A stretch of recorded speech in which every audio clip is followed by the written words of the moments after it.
Oi, tudo bem com você? Esse é o Café Pastoral.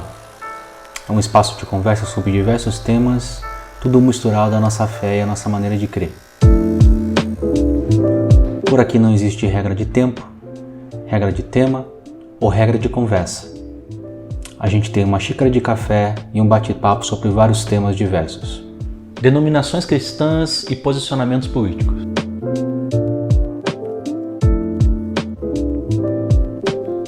Oi, tudo bem com você? Que bom te encontrar por aqui, de volta para esses cafés pastorais. Se as denominações cristãs devem ter posicionamentos políticos. Recentemente, a Igreja Presbiteriana do Brasil acabou tomando evidência pública com uma matéria do Estadão, que publicou um documento que subiu como uma proposta ao Supremo Concílio da Igreja. Esse que é o concílio maior, que trata de questões definitivas sobre a Igreja Presbiteriana do Brasil.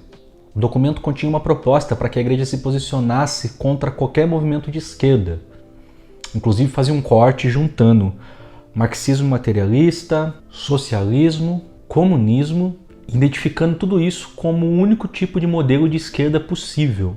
Esse tipo de documento não é uma exclusividade da Igreja Presbiteriana do Brasil. Muitas propostas vindo para as convenções batistas e diversas denominações receberam esse tipo de documento com um pedido de posicionamento político partidário das igrejas. Esses documentos, em geral, cometem um erro muito grande quando tentam generalizar a direita ou esquerda. Isso é um erro. Por exemplo, esse documento que sobe ao Supremo Concílio da IPB tenta unificar como uma coisa só a esquerda e o marxismo materialista ou o comunismo, sendo que você tem diversas expressões do que é ser de esquerda no Brasil. Da mesma forma, seria injusto dizer que a direita do Brasil ou de qualquer outro país é representada por neonazistas e fascistas. Não, você tem diversos agrupamentos de direita que não representam isso. Por exemplo, a direita liberal. Assim como o posicionamento de membros de comunidades cristãs mais à esquerda não os identifica com o ateísmo, com o marxismo materialista, com o socialismo comunista, também os membros das comunidades de direita não podem ser identificados como extrema-direita, partidos neonazistas, fascistas.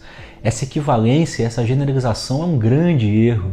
Para além disso, uma igreja não deveria se posicionar a respeito desses temas de maneira definitiva, institucional, porque ela se pauta não por a ideologia dos partidos ou dos direitos civis que os membros exercem no voto, mas ela tem a prerrogativa das escrituras para basear a sua maneira de conviver comunitária e as suas decisões. E a escritura nasce num período muito anterior à Revolução Francesa para dividir o mundo em direita e em esquerda. Volto a repetir uma coisa que eu sempre digo: o cristianismo não é de esquerda e também não é de direita. Nenhum desses dois espectros políticos tem o direito de tomar para si como se a fé cristã fosse dentro daquele quadrado que ele estabelece de doutrinas ideológicas de determinado partido ou determinado segmento político. Assim, as denominações não devem se posicionar politicamente ou partidariamente.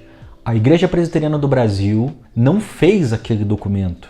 Não é o Supremo Concílio que propôs aquele documento. Aquele documento é uma proposta que foi encaminhada para decisão ao Supremo Concílio, que, ainda mantendo a sanidade e a coerência bíblica, decidiu não aceitar as doutrinas ou o que foi estabelecido como proposta naquele documento.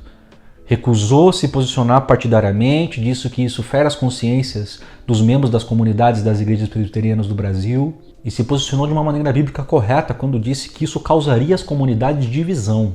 Miroslav Volf, um teólogo importante, croata, vai falar a respeito da divisão identitária do cristianismo.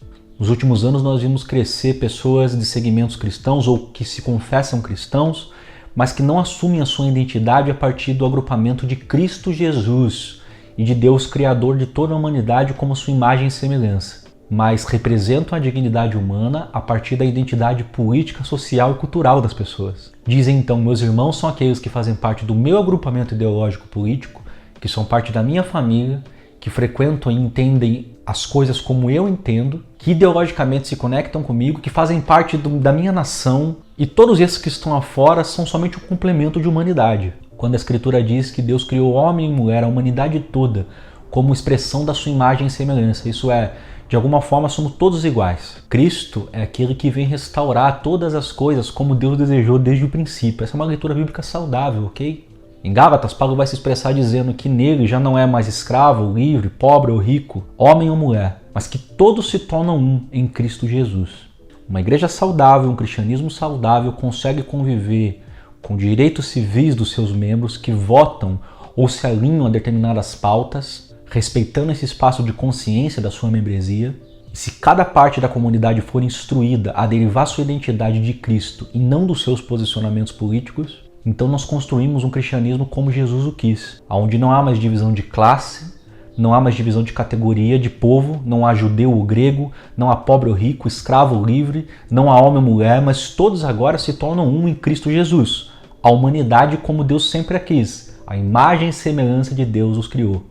A igreja precisa ser uma emulação disso. Por isso a convivência de pessoas de esquerda e de direita nos seus posicionamentos políticos é importante para a igreja e não deve ser cesseada a liberdade de consciência dos seus membros. Um conselho importante para você cristão é: não derive a sua identidade e as suas escolhas a partir da ideologia de algum partido. Essas são pequenos cortes e recortes de uma fé cristã que é muito maior, que se estende desde a justiça social até as pautas morais e éticas que se derivam do Evangelho, e nunca da ideologia partidária ou política que você possa se adequar. O cristão maduro sabe filtrar, sejam posicionamentos de esquerda ou de direita, a partir da sua fé, mas não submete a sua fé e Cristo e o Evangelho a determinadas ideologias políticas, endeusando como se essa representação e essa mensagem política fosse o Evangelho de Jesus. Não, o Evangelho de Jesus é maior e muito mais expressivo para a cosmovisão, para a visão de mundo, do que qualquer ideologia política possa te possibilitar ver o mundo. Espero que tenha sido uma conversa bacana. A gente se encontra mais vezes aqui para mais cafés pastorais.